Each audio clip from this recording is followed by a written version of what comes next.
Hey guys, welcome back to Tech Force, and today we'll be taking a look at a pretty great beginner drone called Amcrest SkyView. So let's begin by taking a look at the product. Now, my initial thoughts were that this drone looked very professional compared to other beginner drones, purely because of its elegant build, making it look very simplistic. However, the actual remote seemed a bit bulky and not very nice, but it was actually not too bad in the end and works just as well as it should. So the only main issue was the on and off button on the remote, which was a little stiff, meaning that I had to apply extra pressure when sliding it into the off position. Other than this, all the buttons worked as they should, and there weren't any unnecessary buttons like there are on some other remotes for other drones.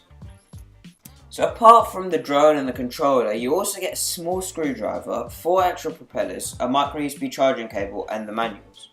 So these are all of the standard stuff, and it isn't exactly anything special. So now let's just move on to flying the drone and take a look at how the camera works. Now when it came to flying the drone, I thought it was very responsive and the controls were actually very easy to adapt to. And the drone can do flips and record HD video as well as take some photos.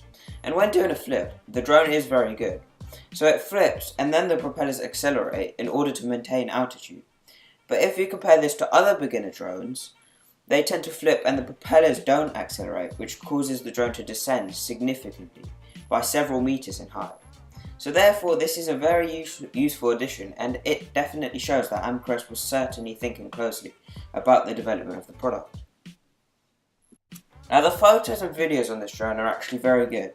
They're HD and they appear much sharper than other drones in this price range. The only slight issue is that you need a micro SD card to save the photos and videos onto, which isn't supplied in the box, and this means you must buy one. But once it's purchased, it's definitely worth it. So here's some sample footage to take a look at when the drone was flying outside.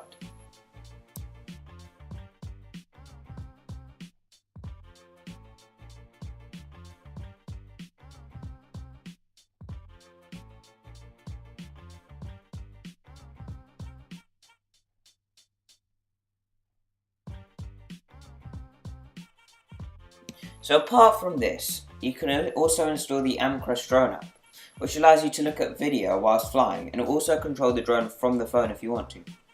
Now this app is actually pretty good and it's been developed specifically for the drone, which means that it's great and easy to navigate around. Normally, beginner drones would require a third-party app, which wouldn't have been created to this level. And it also means that there are normally many extra buttons which don't work with that drone. But this isn't the case with this drone.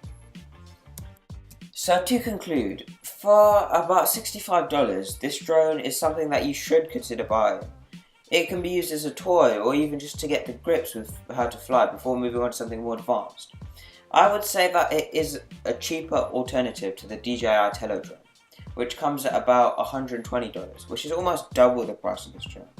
So for half price, you can pretty much get the equivalent.